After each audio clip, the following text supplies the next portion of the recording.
guy is going to be phenomenal. Rocky Maivia, he has everything it takes to be a champion here in the World Wrestling Federation. And out of that came the People's Champion, the Great One. If you smell what the Rock is cooking, it doesn't matter what your name is. That we are the. It doesn't matter. The Rock will be the guy who get in that ring, tighten his shoes, and whoop your.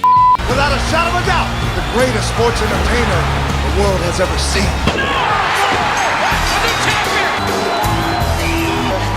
The Rock is the champion. This part, wait! They did it! We did it! Finally, the Rock has come back.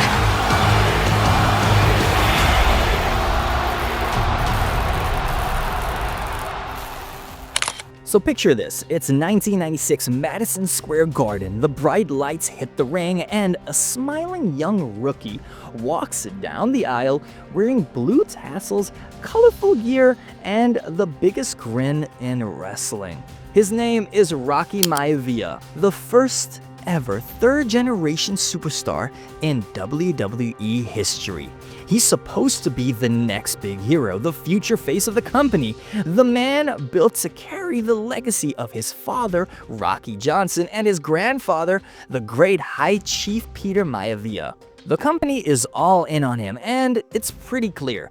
Commentators put him over constantly. The camera loves him. There was big vignettes that was hyping up his debut.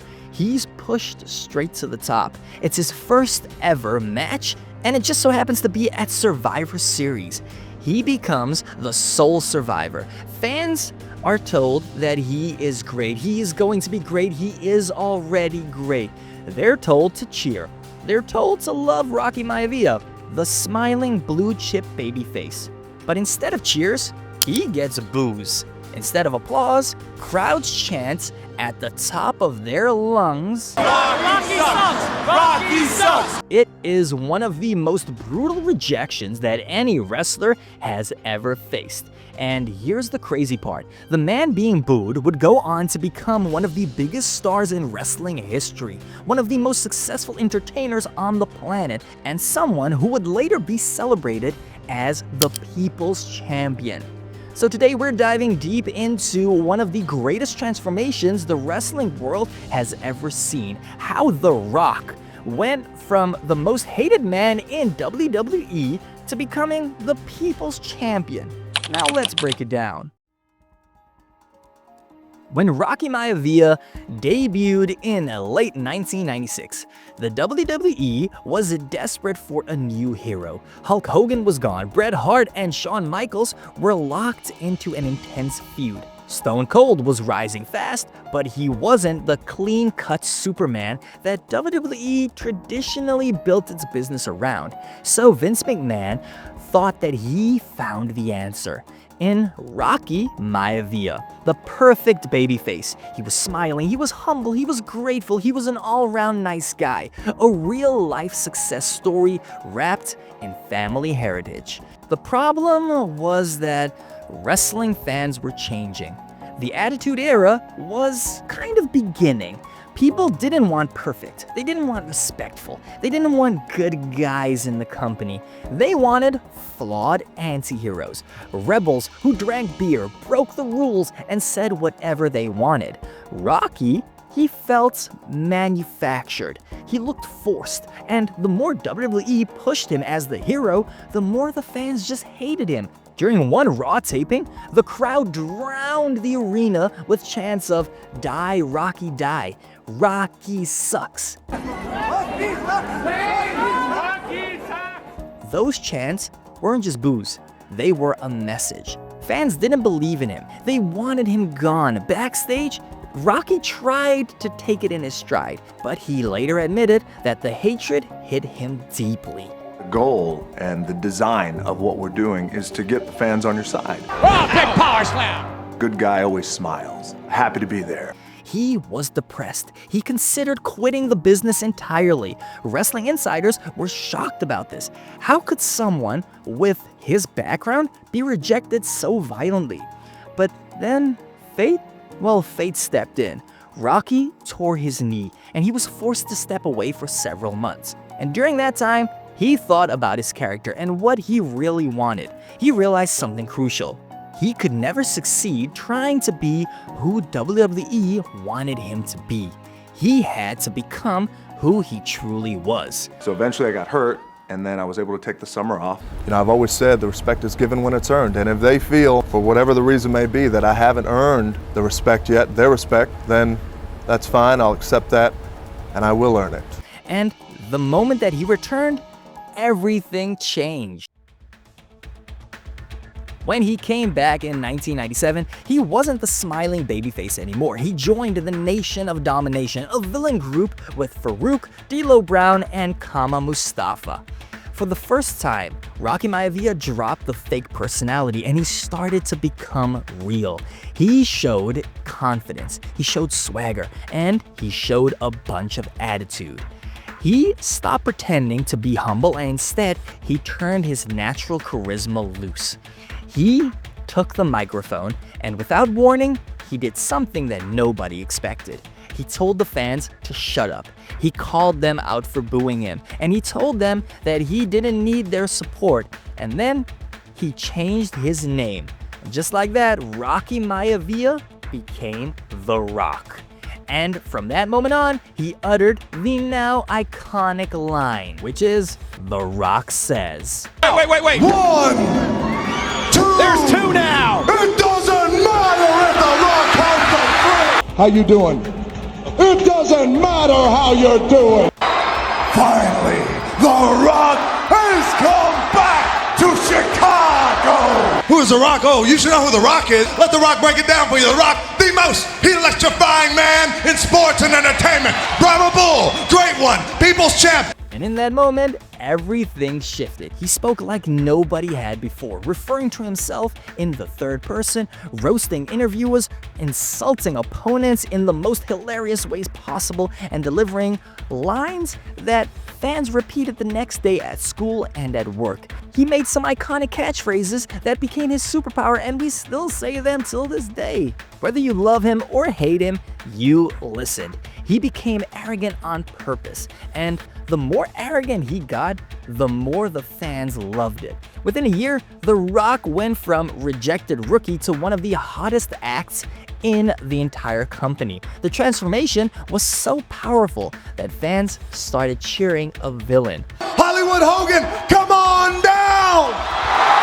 Well, The Rock says this. He is tired of hearing you whine. The Rock is tired of hearing you cry and moan. The Rock wants you to listen to. And that is all The Rock's fans chanting his name. This was the beginning of something special. He wasn't trying to be perfect anymore. He was just being himself. In 1998, something monumental happened that forever cemented The Rock as an all-time great. At Survivor Series, The Rock aligned with Vince McMahon and became the new corporate champion. It was a genius heel move. Fans felt betrayed, but they respected the storytelling. And during the run, The Rock started calling himself the People's Champion. At first, it was sarcasm, a mockery of the fans that once hated him. But then something unexpected happened. The people started cheering for him for real. Why? Because he was entertaining on a level that nobody had seen before. The Rock's promos weren't scripted sentences, they were performances. They were hilarious, they were sharp, they were creative, and they were completely unique. He turned insults into art. He turned interviews into events. He turned every appearance into must-watch television. His rivalry and eventual friendship with Mankind, or you may know him as Mick Foley, changed everything. Their feud was brutally violent and emotionally unforgettable, especially their I Quit match, which still stands as one of my favorite matches. But soon after all of that, they teamed up as the Rock and Sock Connection, delivering some of the funniest moments in wrestling history. Fans fell in love with The Rock not because the WWE told them to, but because he earned it. By 1999, Stone Cold Steve Austin and The Rock stood at the peak of the wrestling world. They main evented WrestleMania, they carried the company through the Monday Night Wars, and they became the two most influential characters of the Attitude Era. When The Rock walked into the arena, the crowds no longer chanted "Rocky sucks." They chanted "Rocky, Rocky, Rocky." The same fans who wanted him gone now couldn't wait to see him. When his music drops, you know it's gonna be a show. That is the power of authenticity. By the early 2000s, The Rock was on another level. Wrestling wasn't enough anymore. He was becoming a global superstar. Hollywood, they took notice, and The Rock made his film debut in The Mummy Returns, followed by The Scorpion King, which instantly made him a breakout box office name. As his movie careers began to grow, he began transitioning away from wrestling. But every single time he returned, the reactions grew louder. His matches with Hollywood Hogan, his classic storylines with Stone Cold, his feud with John Cena years later proved that his legacy was bulletproof. And here's why his legacy lasted so long. He never forgot the fans. He always knew that the fans were the most important part in all of this. Even at the height of his acting career, he walked back into WWE arenas and delivered moments that shook stadiums. His return in 2011 is still regarded as one of the loudest reactions in wrestling history.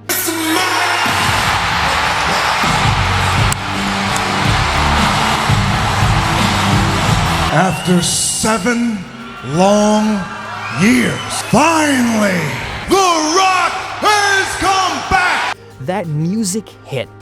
The fans knew that it was gonna be a show, and the crowd immediately exploded when they knew The Rock was in the building. And the WWE was reminded who the real champion of the people was. And here we are, ladies and gentlemen, for the world to see. Miami, are you ready? I said, Miami, are you ready? Finally, The Rock has come back home. It was The Rock. The Rock's transformation was legendary, not because he changed who he was, but because he finally became himself. From Rocky Sucks to the People's Champion, his journey is the greatest comeback arc that wrestling may have ever seen. The Rock is by far a legend until this day, and he still continues to work in the WWE, now still part-time, but wherever he goes, the fans follow because he is The Rock. So guys, I need to ask you, what turned The Rock from being the most hated man in the WWE to one of the most loved figures in professional wrestling history? Well, in my opinion, it wasn't about luck. It wasn't about scripted miracles. It was about authenticity, about confidence, about resilience, and also the ultimate level of charisma. When he stopped trying to be the hero that the WWE forced him to be, he became the hero that the fans actually wanted, standing at the very top of wrestling, then at the top of Hollywood, and then The Rock proved something super powerful. Sometimes the greatest success comes from being rejected first. But now guys, I'm throwing the ball in your court. I want you guys to let me know, do you think that The Rock still becomes one of the greatest wrestlers ever if fans never turned on Rocky Maivia? Guys, would he still have found the People's Champion character without all of that struggle that he got through in the beginning of his career? Comment down below, guys. I want to know exactly what you think. Let's let the discussions follow. And guys, if you smell what The Rock is cooking, then you need to give this video a like and subscribe to the channel for more content like this. And guys, it's been a whole lot of fun. Share this out to your other wrestling fans, and I will catch you on the next one.